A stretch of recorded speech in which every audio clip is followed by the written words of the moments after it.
my name is FPL Pickle and welcome back to another video. So today we have my Game Week 11 Pickles preview video, and this is my weekly series where I go over the Game Week highlights, talk about players that I punt on and avoid, and also go through your dilemmas as well. So if you enjoyed today's video, please give the video a like. I'm aiming for around 8,000 subscribers before Christmas, so if you guys could do that for me, I'd be eternally grateful. So Game Week 10 was a little bit of a roller coaster for me. There were some highs, but there were also some lows, and in the end it just ended up being a very average game week. I ended up on 73 points, which was the sofa score, not the sofa score, the safety score.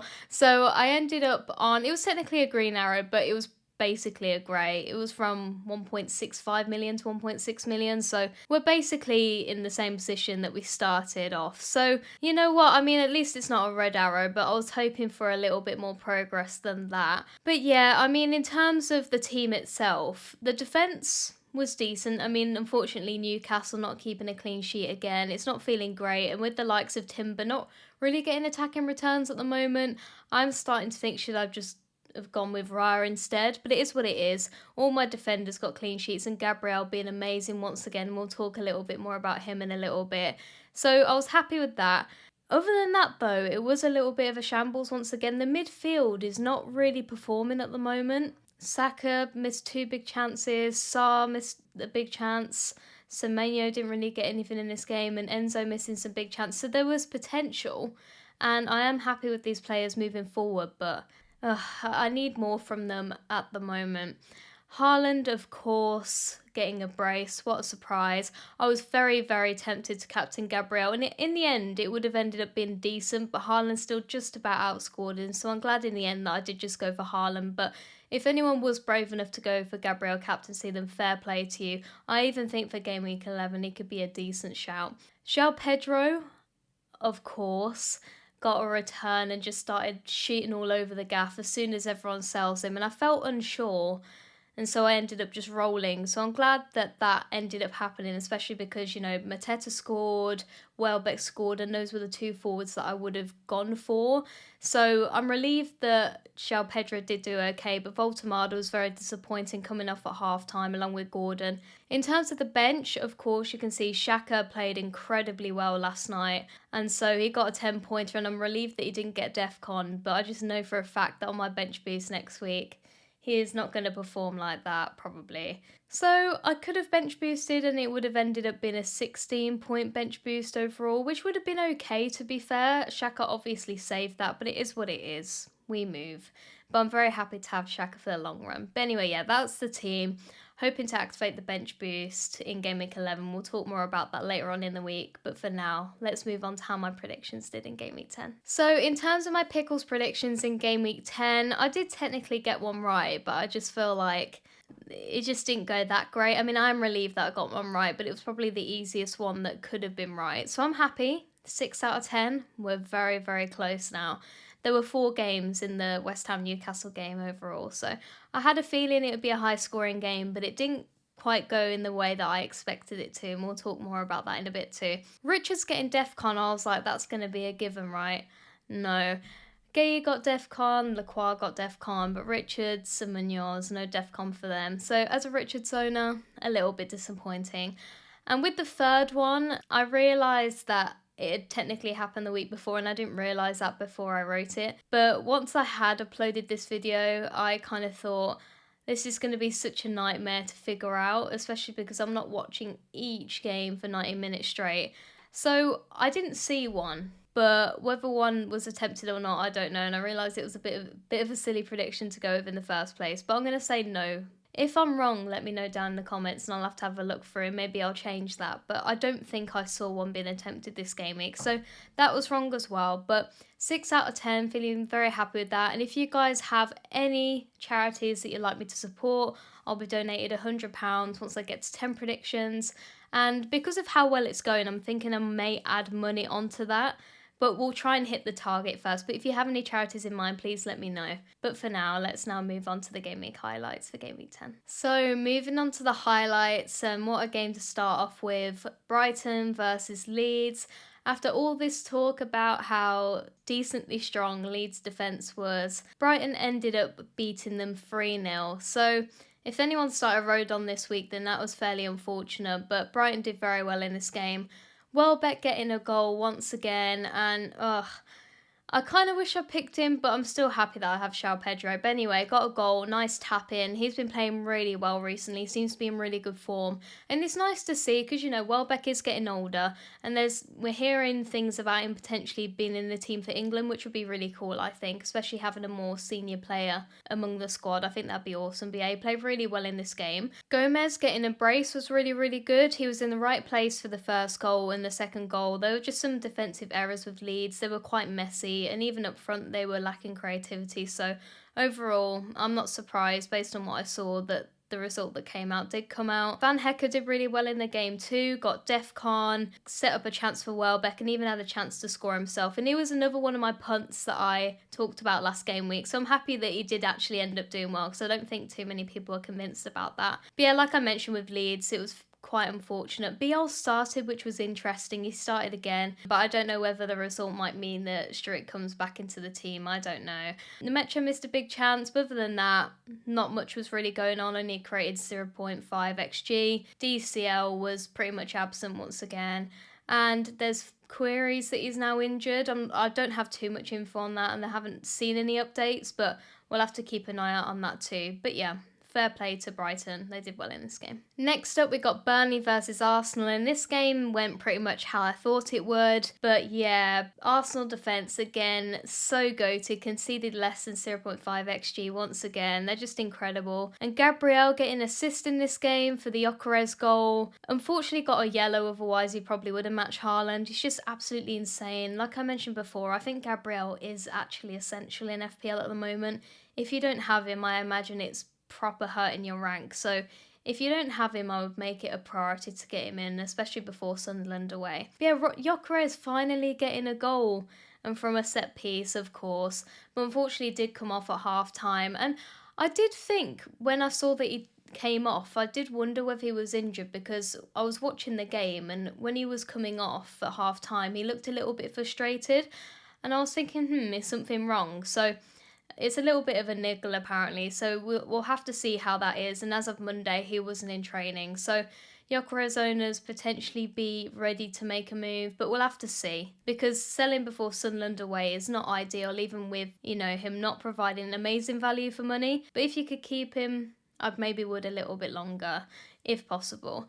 And then with Rice, of course, isn't he amazing? I've talked about him in the past, but I was never brave enough to put him in my team for the long run. But what an asset he has been, you know, on the set pieces, getting the DEFCON, getting the goals from open play. What a legend. I just think complete midfielder. He just ticks all the boxes, and he's just been an incredible asset for Arsenal. What a great signing.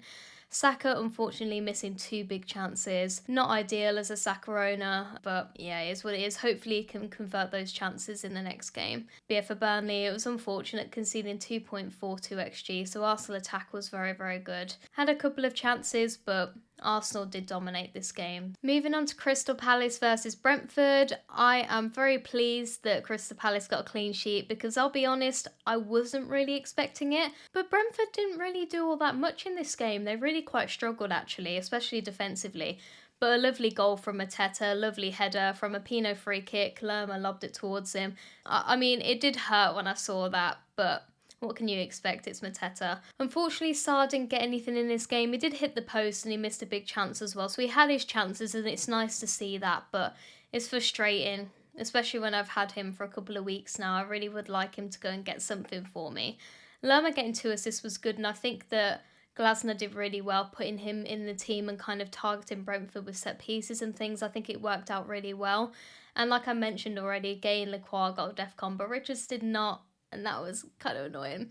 Gay's just balling out of the points, and it hurts my rank every time, and I kind of wish I picked him on the wild card, but there's only so much money that you have to spend, so it is what it is. But yeah, Brentford struggled. Collins, bless him, had an absolutely terrible game. Scored an own goal, made mistakes that resulted in the goals, booked, just was not having a good day at all, and it kind of reflected how they struggled defensively. Thiago was very quiet as well. I'm not sure whether he had a shot or not. He might have had the one. Fulham versus Wolves. Wolves, their season is just getting worse and worse, isn't it? They're having a terrible season. ended up being 3-0 to Fulham, and it was a big win for Fulham. They haven't won in quite a long time, and they really needed that win. And the way they did it, yeah, Wolves are just struggling at the moment. Anderson did start, which is great for owners, and they got the clean sheet straight away, so fair play if you have him.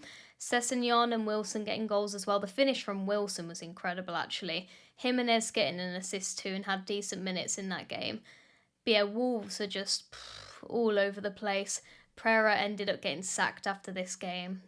Not overly surprising, really, but yeah, it's not great. Mosquera getting an own goal. They got a player sent off in the 36th minute.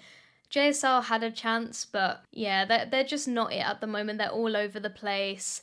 They are not having a good season at all, and it's going to take a miracle, I think, for them to turn it back around, because at the moment it does look like they're going down, unfortunately. Now, moving on to Forest versus Man United. This was quite an interesting one, in my opinion. Quite an end-to-end game, and ended up being quite goal-heavy, 2-2. I feel that this was quite a good result for Forest. I think Sean Dyche ball is working out at the moment. They were much better offensively, 1.93 XG created.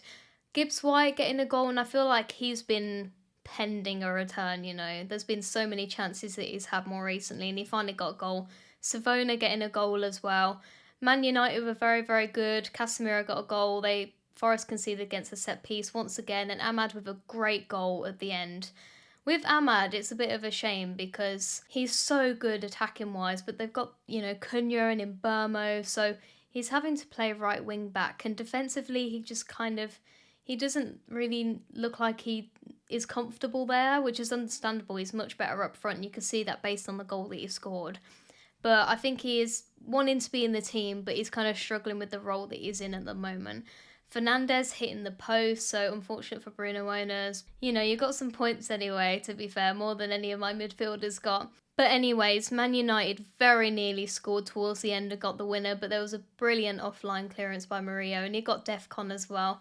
Perhaps Murillo may be back in our thinking soon. Fixtures are turning, Sean Dyche is in the team, managing the team, so you never know, Forest defenders could become an option soon, but we won't jump the gun just yet because it's very early days. Now, of course, in true FPL fashion, as soon as everyone goes and sells Shab Pedro, he actually starts shooting all over the gaff and even scores. And he missed 3 big chances along with that. So, as someone who had him, I'm very glad, although it doesn't feel as great considering people had Gyökeres or Mateta or Welbeck anyway. But it's nice to see him actually doing something for once. He ended up starting in the 9, Guy didn't start. And yeah, Chelsea just absolutely battered Spurs, to be honest. 3.68 XG. Absolutely insane. Vicario honestly saved their booties.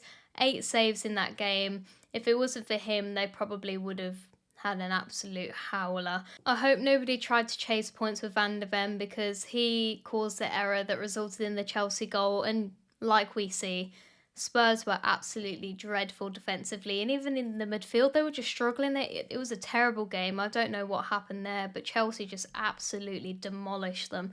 Enzo missing a big chance as well, which hurts as an owner.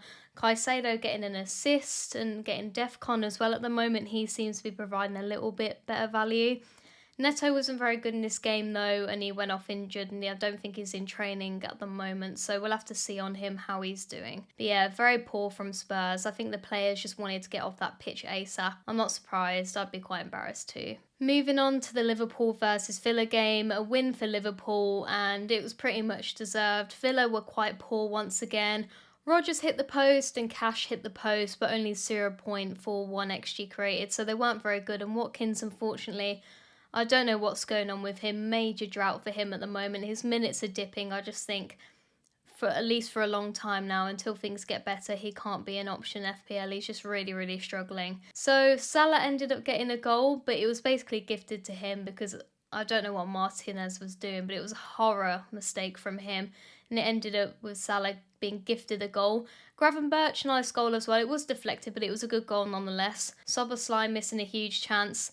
Ekitike not so good in this game. He had an offside goal. He was well offside. Other than that, he didn't really do all that much. So, yeah, I think it was a good win for Liverpool. They deserved it, really. I think they dominated stats, and they kind of needed that win, to be honest. I don't know what Onana was doing in that game. Basically, choke slam McAllister wasn't very good at all. So yeah, not good for Villa, not very impressed, but it was Liverpool, so I suppose I don't know what much else I was expecting, even though Liverpool are, you know, in a little dip at the moment. They deserve the win, so. Now, West Ham versus Newcastle. I expected a lot of goals in this game, like I mentioned, but I didn't expect West Ham to be the ones winning it. Newcastle were really not very good in this game. It was a very, very unfortunate display, and I do think that they are missing Livramento quite a lot. Defensively, they're looking quite a bit worse, and Pope is not feeling overly worth it at the moment. It's a shame. Paqueta and Souček getting goals, and there was unfortunately an own goal for Botman as well. Murphy got a goal early on in the game, but we'll talk about later. I don't really think he's an option at the moment. And the main thing that a lot of people are going to be annoyed about is that both Voltemada and Gordon went off at half-time. They weren't making any impact whatsoever, but to be taken off at half-time, that is not what you want. So as a Voltemada owner, that one did hurt a lot with all the forwards returning. So yeah, wow, I mean, not good. Bowen hit the woodwork. He had a couple of chances. He created a couple of chances, but unfortunately for owners, he didn't get anything either. So yeah, interesting result. I'm hoping that Newcastle will do a little bit better against Brentford, but we'll have to see what happens there. Haaland, of course, he got another brace.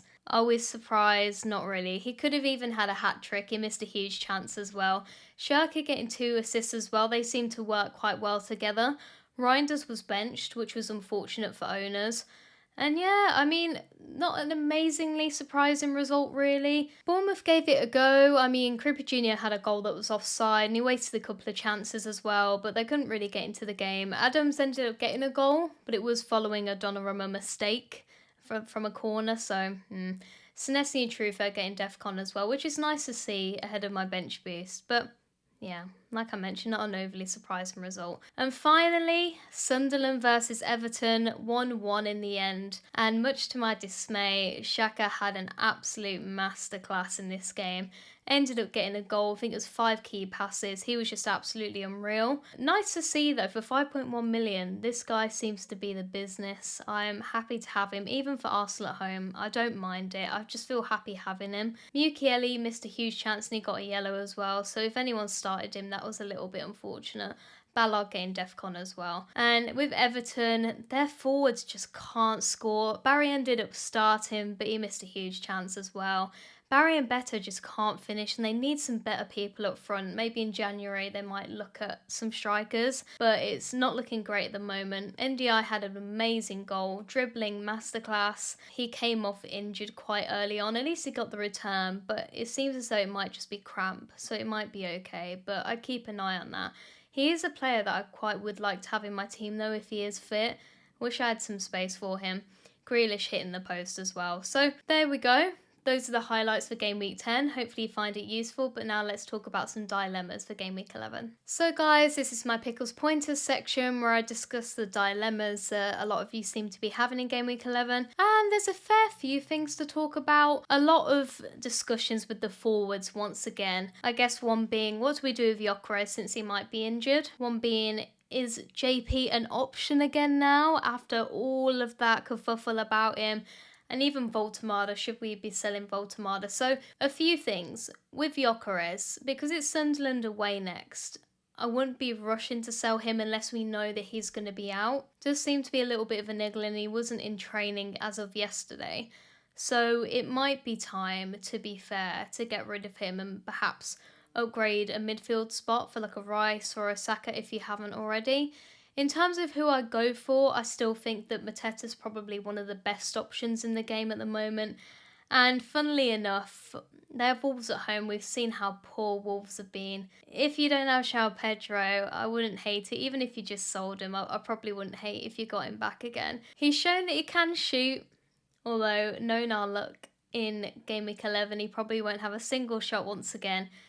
But if you're fancying a punt, he's there. So as funny as it is, JP is back on the cards with Wolves and Burnley away. This is why I didn't want to sell him. The fixtures are so nice, and I think for me especially now, he scored anyway, but it would have only made it harder to sell him if he hadn't. So yeah, with Voltemada, I understand that you might want to sell him now after what just happened, but I don't know whether that was the right call to make in the position that they were in terms of taking Gordon Voltemada off. And so I feel that at the moment, I would keep Voltemada for now. I'd give him a couple more weeks, and if the minutes look dodgy or if he doesn't seem to be doing all that much, then maybe we consider selling him. But I think in Game Week 11, I just don't feel like this is the right time to sell him, despite what happened. I don't think the exact same thing is going to happen again in Game Week 11, so I wouldn't. Other than Mateta, in terms of forward options, you could consider Welbeck as well, since he seems to be in really good form. Could consider Thiago still as well, although at the moment I am a little bit less keen on that. But other than that, I don't feel like there are a crazy amount of options on the table, so yeah, Mateta or Welbeck for me in terms of replacements. A question that is on a lot of people's minds now as well, which is understandable. I've just realised the price is wrong on there, sorry, but is Rice better value for money at the moment than Saka? Rice is 6.8 mil now, by the way, not 6.7, and Saka is 10.1, so there's quite a large difference in price there. And when we consider the likes of Game Week 13 and onwards, where Liverpool's fixtures are really starting to turn and Salah's starting to score now, and we're thinking, do we want to get Liverpool players back in? Rice might be a really nice enabler for that if we want a Salah and Haaland draft. I really think he could be. He just has so many avenues to points. He's on set pieces. He gets in the right positions and he does have open play goal threat. He gets DEFCON. And, you know, with Arsenal keeping clean sheets all over the gaff, he's getting another point for that as well. So I just think that if anyone went there on their wildcard, I know that Yelena did. If you don't know Yelena, then please watch her video. She's great. But she went for Rice and I thought that was brave. And you know what? It's really paid off. We know that Saka has been missing a few chances, and with Gyökeres potentially being out, that makes it very likely that Saka will be on pens. Haven't been winning many pens though, but I just feel like based on what we've seen so far, I feel that Rice is providing better value for money at the moment. And like I said, in the next few game weeks where we want to use our transfers to change the team around a little bit, I wouldn't mind and wouldn't hate the idea of downgrading Saka to Rice so that you could get Salah. It might be something that I consider myself, so there's that. Next question is, who's the best captain? So obviously the one we default to is Haaland, but he has Liverpool at home. Can argue that's not the worst fixture though, so he is definitely there on the radar. Some other options we need to consider are of course Arsenal players. Again, we could consider Gabriel, although I feel a little bit less keen on it than I did the week before. Sunderland seem a little bit stronger to me, so it's risky, but I don't hate it. Another option that we do have is Saka. I don't hate it, and we saw that he is getting the chances. He's missed quite a few chances lately, but Sunderland away, I could see Saka doing quite well. So in terms of me, I'm actually not sure which way I'm going to go, but I think the main three to consider are Haaland, Saka and Gabriel. JP feels too risky, but targeting Wolves does feel good. So if you really wanted to be cheeky, you could go for a Chelsea player, but at the moment I'd probably stick with the safer picks there. And finally, the free hit chip. Of course, it feels a little bit more difficult now because we're stacking up the transfers, and I feel like based on what's been going on recently, especially with Salah not being quite as good as we thought he'd be, I feel like it's not going to be as difficult to get to the teams we'd want for each game week. But we now know that there aren't any blanks or doubles going on, so at the moment I feel that game week 13 is the best week to free hit, especially because I feel like a lot of people have been using their transfers on getting like some Mateta or sorting out injuries. You know, NDI could be out, unlikely though, Gyökeres could be out, so you might be using transfers elsewhere that might make it a bit more difficult to pivot to the players that you want in game week 13. So it's a game week that I'm considering. There's game weeks like 15 and 19 that people are considering, but they seem like the flip fixtures to me, and I just feel like, aren't you going to want those players anyway? So I'm not sure. I'm not one to look insanely far into the future, and maybe that makes me a little bit different from other people, but at the moment, game week 13 feels quite good for me. Let me know down in the comments what game weeks you're thinking of, because, you know, some advice would be useful for me as well. So if there is a specific game week that you're thinking of that other people don't seem to be, then let me know down in the comments. But that's my Pickles pointers section. Let's now move on to my Pickles punts for Game Week 11. So moving on to my Pickles punt section, and are we surprised to see that Declan Rice is on there for me? I just think he's a great option, you know, and if you somehow have an Arsenal spot left, I would go for it, honestly would. Like, if you need to sell Gyökeres and you want to upgrade a midfielder somewhere, or even downgrade, then I think Declan Rice could be a really nice option. Like I mentioned, so many avenues to points, and he's been very consistent as well. Complete midfielder, I think he's incredible. He's an incredible player. He's come a long way, and I think he's what Arsenal needed. So for Sunderland away, I think he's a very nice option. The next one, or the next two in fact, might seem a little bit strange to you, and I understand that. Gibbs White though, I just think with Forest, I do feel like they're on the up, and I feel like Sean Dyche has made a positive impact to the team. Gibbs White has been pending returns for a while. He keeps missing huge chances, so he's getting the chances. Forest look a little bit better in attack. They've got Leeds at home next, and we've seen that Leeds away from home are not great. And other than that, the fixtures are quite good going forward. So if you wanted a really cheeky punt, I don't hate Gibbs White. And with Woodby now, I'm not sure whether it'd be Jesus on pens if he's on, or whether Gibbs White would be the one on pens actually. So I know it's a little bit of an awkward price point at 7.3 million, but it's a cheeky punt nonetheless. If anyone was to go there, I'd love to hear about it, because I think it's quite a brave one. And finally, this one, I understand if you're like, this is the worst bit of advice you've ever given, and I get it. But Matty Cash is on there for me. So I know what you're thinking, why? But I just think that Matty Cash, he's so attacking. He's so attacking. He hit the post in Game Week 10. I just feel like for 4.6, he's not overly expensive. If you wanted something a little bit different, and Villa have decent fixtures coming up, I think he could be a really nice option. Now, I know that Villa are very inconsistent defensively, but I don't think you'd be picking Matty Cash for the clean sheets. I think you'd be picking him for the attacking threat that he does provide. But I will say it does come with risk. I feel like he is high risk, high reward. He'll either get you a 15 pointer or he'll get you nothing. So take that as you will. It's quite a risky punt, but I quite like it nonetheless. Would I go for it myself? I'm not too sure. But I don't know, there's my gut feeling saying that he could be a really nice option going forward. So if you want to go there, go for it. Or if anyone has him, let me know, because I think that it's quite a brave punt to have, and I don't hate it whatsoever. Moving on to my Pickles passes, I'm not going to lie guys, it was hard to come up with some this week. The ones that I've gone for are basically centered around the theme of minutes are risky, don't go there. I know that Murphy, especially last season, was quite an interesting option. He does seem to be getting returns, but the minutes, I just don't think you can trust them, and I just don't think it's worth the risk. Even Gordon doesn't seem to be worth the risk at the moment, so I certainly wouldn't go for Murphy at the moment. Jimenez, I know that he's tempting as well, and I said this before, but I still don't know about him. And Muniz is there, and he came off, I think Jimenez came off around the 72nd minute or something like that. So yeah, I just think it's too risky with the amount of forwards that we do have available. We are in more of a structure at the moment where we have more expensive forwards, but I know people want to start downgrading.